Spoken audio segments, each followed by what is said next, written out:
Hello, I'm Mireia from Eurodesk Brussels, and today we're going to talk about sustainability. In order to do that, we have here Camilla, who we will interview on this topic. Hello, Camilla, how are you? Hi, I'm good, thank you. I'm enjoying the good weather in Brussels today. Yes, finally. Yes. And thank you very much for coming here and being part of this interview. Thanks to you for inviting me. I was very happy. Thanks. We start always with a short presentation of our guests, so maybe if you can do a short presentation of yourself. Yes, sure. So I'm Camilla. I come from Italy. I am 27 years old, and I work in technology and sustainability for an NGO. I have a background I studied business and then European governance. And then I went into IT consulting to find a real job. And then I finally managed to merge my two passions, which are IT and sustainability. And that's how I kind of got here. Nice. And the NGO that you're working on, it's called Ankari. Yes. Can you tell us a bit more about it? What do you do exactly? Yes. So Ankari is a membership organization. Our members are big companies and small and medium enterprises, sometimes big retailers, and we help them drive their sustainability forward through different tools and services.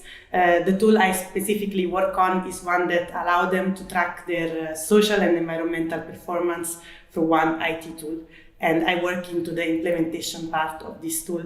So I handle let's say that I try to understand what the business needs, and then I translate this into technology needs and I prioritize it. Okay. I hope it was kind of clear. Yeah, I think it is. I think it was simple and fast. Yes. So, yeah, I think it was clear. And talking about companies, many private companies now are implementing new production methods to be more sustainable. How can young people identify sustainable companies? How can they help them, support them? So first of all, I think that everyone should understand that you have the power that you're a customer. So the aim of any company is to make you happy. If you stop tomorrow to buy from a chain, for them it's a loss. Maybe only one person knows, but 100, 200, it becomes already a big loss. So I think the people really need to take let's say health companies accountable for that by making sure that what they produce it's sustainably sourced. I know it's a bit hard because you have a lot of certifications. So it's not only about checking if they have one particular one like fair trade or organic cotton. Of course, some of those are already a solution, but you really need to understand if these companies use sustainability within their strategy and their mission.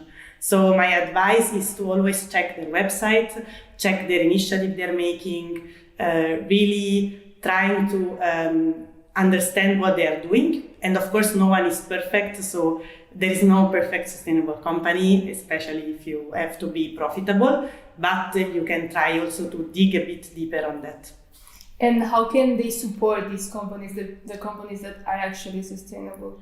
Yeah, of course you can buy their products. Sometimes they are expensive, so it's always kind of a balance. So I understand that not everyone can afford 100% sustainable clothes, for instance, and that's just the reality, because currently we need more technological innovation to make sure that these products are also, let's say, affordable for the everyday customer.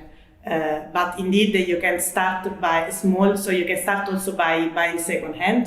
You can start by maybe buying less and higher quality, so you can spend a bit more for your shirt or your pants, or also any steel bottles, any products you want to buy. And also, always my trick is the thing to say, okay, do I really need this thing or not? Always try to ask yourself that, and then can I use it more than one time? That's also a very good one. And then so you make more responsible, let's say, consumption. And like you've mentioned the technology. Yeah. Which do you think is the potential that technology have to develop a more sustainable world? I think it's very high. Of course, I work in technology, so I'm a bit biased. But yes, for me, potential is very big, especially because we need to remember that technology should serve humans and not the opposite. So as long as we use technology as a way to serve our needs, I think the potential is unlimited. We can use blockchain to track a company's supply chain. We can use big data to make more responsible, choices in terms of producer or who do we want to do business with. So potential is really high, but the problem is that I think one thing that technology and climate change have in common is that both are very complex things, and people are afraid to work with them. And so my advice is also to keep an open mind for people who are a bit scared of technology. And there are many, because I know a lot of people are like, oh, I don't want to go into the technical. But I think with an open mind, there are many, now online knowledge is available. So if we start being a bit less scared of the unknown and we start to tackle these complex problems with complex solution, because don't trust the easy solution. The easy solution is never is never correct. And I think indeed that if we manage to have this open mind, especially policymaker and people who don't really work with technology yet, then potential are big. And how can we start to have technology, implement technology? As a big company or as a like in general? Okay, so indeed, the beginning it's always to, at least the process that I follow, it's always to understand what is the need. So you understand what is the need that you need to solve, and then you develop a technological solution based on the need. So if I make an example for Deliveroo, which is a simple technology, so not simple, but okay, it's something easy to explain. So Deliveroo started from the need that I wanted to have food at my house when I want. That is a very easy need. And then they started to understand, okay, how can we do this? And then you start to develop an app that, we need an app. We need to have an app that allows you to enter in the app, to register maybe. And then you need to be able to select in some restaurants. So I need to have partnership with restaurants. And then the more you analyze, the more you have problems and issues. And what seems easy becomes complex. But always you start from the need to solve, and technology adapts. And then you try to build, of course, a technology that is friendly for the everyday user, so that everyone can do it. But the user-friendly part is, for me at least, it's also sometimes hard to achieve, especially when you have to tackle hard topics like climate change. Yes. Yeah. Changing a bit the topic, we now have a lot of greenwashing companies that take credit of things that are not theirs. Do you think that this is really common? Well, indeed. Yes, but there is a structural issue. So companies basically saw corporate social responsibility, which is the name that companies use for their sustainability strategy. So they saw this topic as a communication thing. So let's say that CSR for a long time was only about charity work. I don't know, I will some of the money that I make, I will use it to go to Africa to help the children to have clean water, or to do indeed charity project in my local community. But this is only one aspect of CSR. But for a long time it was seen like this, and this is mainly seen as communication and marketing. Let's say I'm a pharmaceutical company, and then I show you all of my projects in the developing world. While then there was a big shift at a certain point in which regulation and institution and consumer as well start to be, okay, the charity is not enough. I want to know that the jeans I buy is not made by a child in China. So in that sense, the company had to say, okay, it's not enough anymore to communicate about it, but we need to put sustainability, to embed sustainability in our business strategy.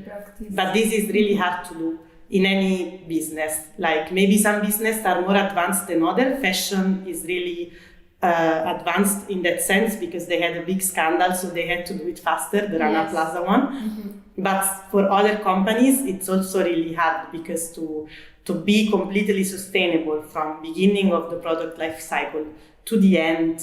Hopefully there should be no end if it's a sustainable product, so it should be reused. Yeah. But from the way you collect the materials and you produce and then you reuse them, it's something really complex to do. And that's why there are tons of certifications, and that's why it's something really complex, and also for and then it's really easy also for companies to write all natural product, vegan, make a nice, make a packaging that seems sustainable, and then the consumer is kind of then tricked into buying it exactly. But it's because we as consumer have the responsibility to inform ourselves and to understand better where everything that we buy comes from. And how can we identify if it's a trick or if it's real? Again, you have to look at the labels, you start to look at the certifications. So for instance, if I say all natural product, it's very vague. But if I say made 100% by recyclable materials, that's already better. It's specific. So when something is specific, it means that at least maybe it's not all sustainable, but it's made 100% by sustainable material. So it's about really looking into something more specific that they focus on, and it's already good. And also, again, when you see an advertisement of a big company, Volkswagen is relaunching their, electric car. We see this a beautiful mission and this beautiful kind of publicity. But then, of course, who is Volkswagen? What did they do? What's their story? And really dig deeper. I understand that it's, let's say, if I'm a normal customer and I am one, maybe I don't have the time that everything I'm buying to check online and to see. So the advice is to, we don't always have the time, but maybe to start focusing on one thing that interests us, and then maybe focus a bit more on that, and then we can do also with the other things. Nice. And do you think that young people is concerned about the situation and is active enough? Well, I see a shift. I'm a millennial, indeed. I'm 27, and at my time when I was studying at uni, business ethics and green management.